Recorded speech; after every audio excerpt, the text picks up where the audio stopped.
Welcome back, adventurer. Today's creature has been described as either a skinny man with a skin condition or Santa's secret 10th reindeer that might be on the juice. So come, pull up a stool at Creature Tavern.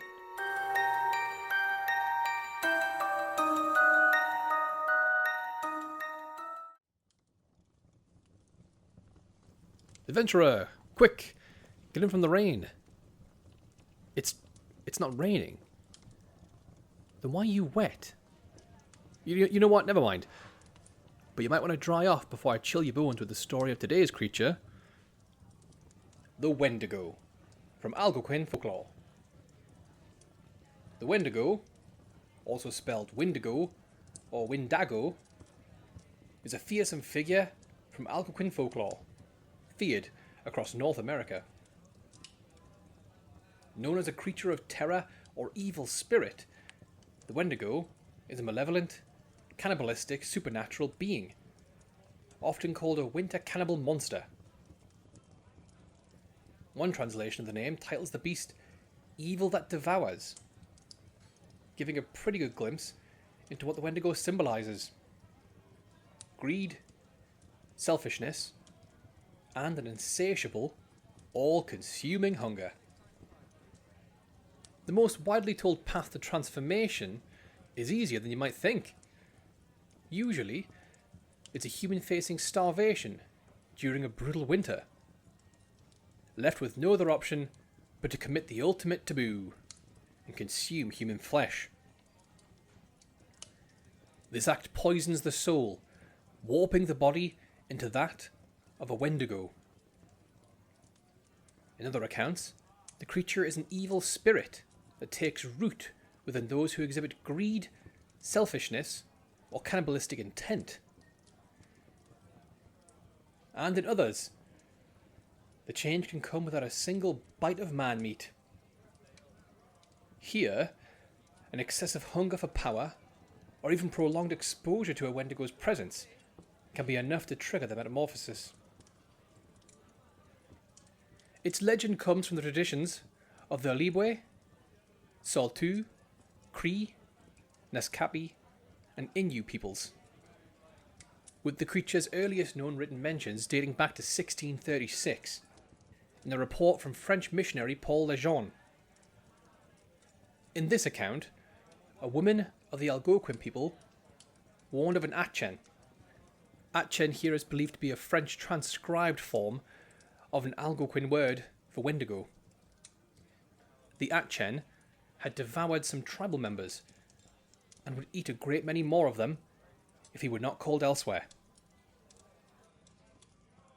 The Wendigo holds deep-rooted ties to the north, winter, cold, famine, and starvation, as these were the harsh conditions in which its origins took shape. And fun fact, the creature's name is used by psychiatrists to describe a form of psychosis aptly named Wendigo psychosis. It's a disorder marked by an intense craving for human flesh and is linked to a sense of impending doom. But what does the Wendigo look like? I'm sure you've already got an image in your head, but when I was doing my research, it seems the Wendigo comes with two faces. We've got the human Wendigo. This one retains the outline of the person, but they've grown thin, spindly, and unnaturally tall. Some say the very image of starvation.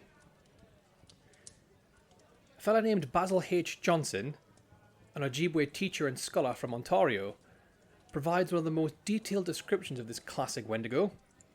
He says, "The Wendigo was gaunt to the point of emaciation. Its desiccated skin pulled tightly over its bones, with its bones pushing out against its skin. Its complexion, the ash grey of death, and its eyes pushed back deep into their sockets. The Wendigo looked like a gaunt skeleton, recently disinterred from the grave. What lips it had were tattered and bloody, unclean, and suffering from separation of the flesh.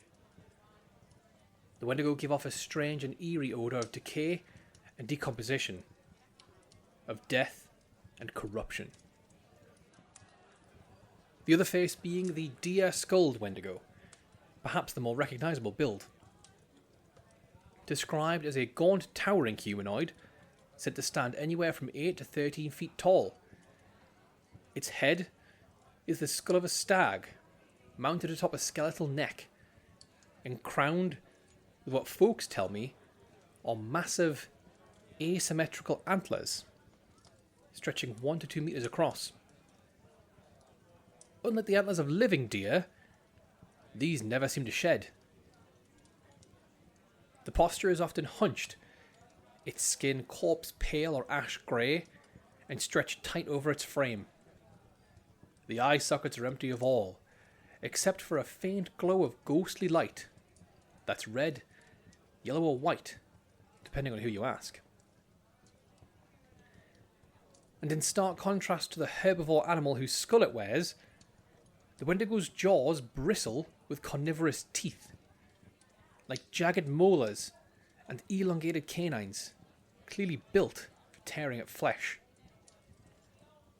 The Wendigo's arms of both are grotesquely long, and ending in claws, or in some descriptions, these claws are actually just the exposed finger bones, chipped and shaved to a point after countless hunts. The legs, however, are unique to each form. For the classic type, they are very much human, if a little grey and gaunt. And on the deer, they're bent backwards, much like the hind legs of a living deer. This setup allows the Wendigo to both sprint on all fours or stalk its prey upright, should it decide to take things a little slow.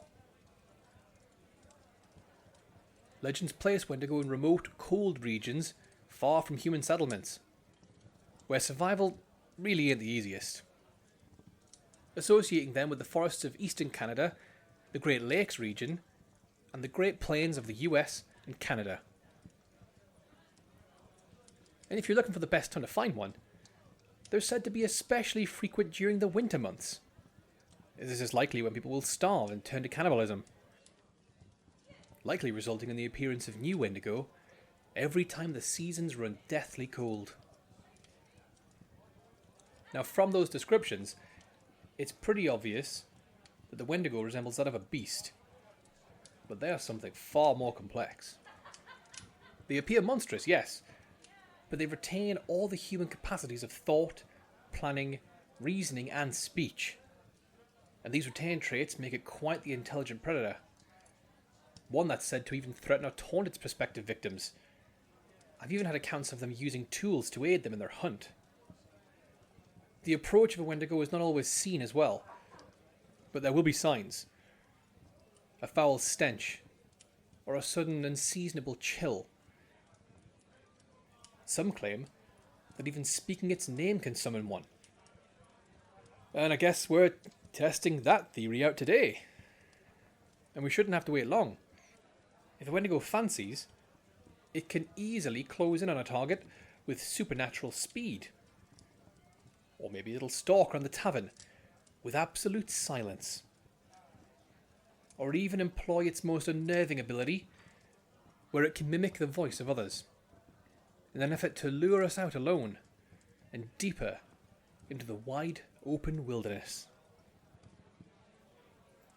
Next time you hear a familiar voice in the hours of night, someone you know, but maybe weren't expecting, you best peek out your window, lest you end up dinner for the beast with an endless hunger. Physically, the Wendigo is rather formidable. Folks who've set eyes on one in action describe exceptionally sharp eyesight, the ability to detect the faintest heartbeat or wisp of breath, a keen sense of smell, and strength that dwarfs that of any human. The deer-skulled variants are also said to have unnaturally long strides, with tracks reported up to 15 feet apart, allowing them to cover impressive ground in moments. And regardless of what version you encounter, it's said they can sprint at around 25 to 30 miles per hour for long stretches. To put that into perspective, the current world record for human speed averages out at about 23 miles per hour. And that's for only 100 meters.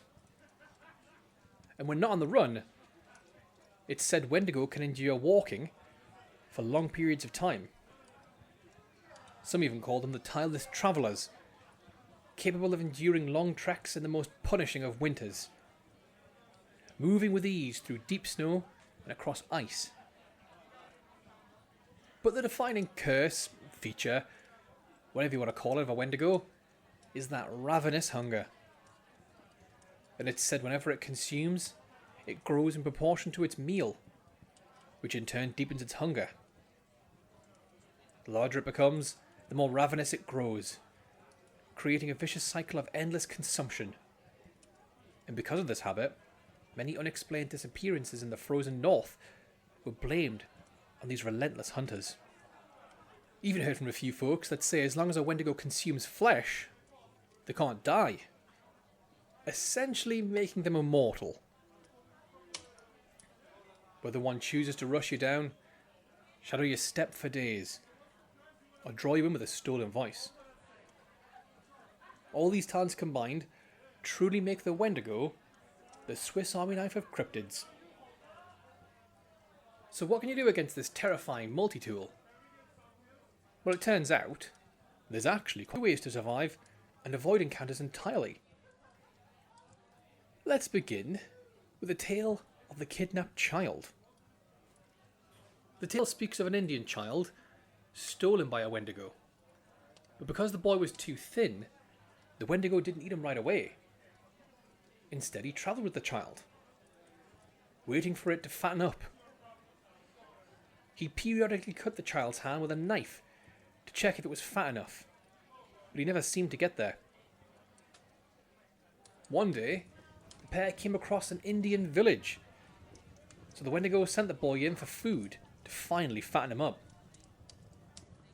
Seems the boy was a smart one though, as he told the villagers about the Wendigo sat at their border, and he showed them the cut on his hand as proof. The Wendigo, seemingly concerned with how long the boy was taking, started calling to him, saying hurry up, and don't tell lies. Now if any villagers didn't believe the boy, they certainly did now, as the Wendigo wasn't exactly whispering these calls. So the villagers banded together, followed the boy over, and cut the Wendigo's legs off, before heading back to their homes with the child. After a while, they returned to check if the creature was dead, but instead they found it sucking the marrow from his own legs. Deciding this wasn't a good enough fate for the Wendigo, the villagers cut him into pieces, finally ending his eternal hunger. From this story we can see a couple of ways in which to survive and handle an encounter with a Wendigo. For one, if you're on the thinner side, you'll get to go on a buddy adventure across the realm with the Wendigo. You're definitely a hostage here, and you've got to be careful not to be on this road trip for too long, but with a little luck and wit, you can escape with just a scarred hand. It also seems Wendigos can be distracted with their own limbs, but considering how emaciated they are, you're likely going to have to slice the limb clean off, like in the story. And it seems they can die. If you've got enough bodies, and the creature's distracted with some other food, you can get in there and slice them up.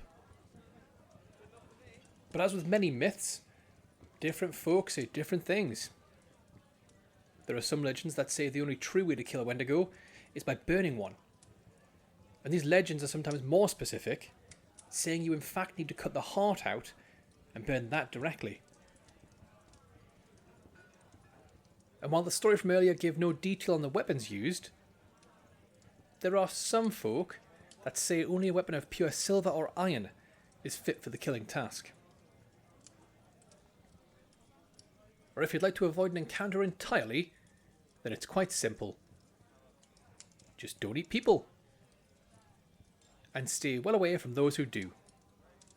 Cannibalism is the #1 reason for a rising Wendigo birth rate. And it doesn't hurt to be a little generous from time to time. And with that, we're finished with our creature for the day. We've learned that if you really want to grow up to be big and strong, you gotta swap those veggies for a little human flesh. But that bell means it's last call here at Creature Tavern. So grab yourself one more drink for the road. And until next time, tread carefully, adventurer.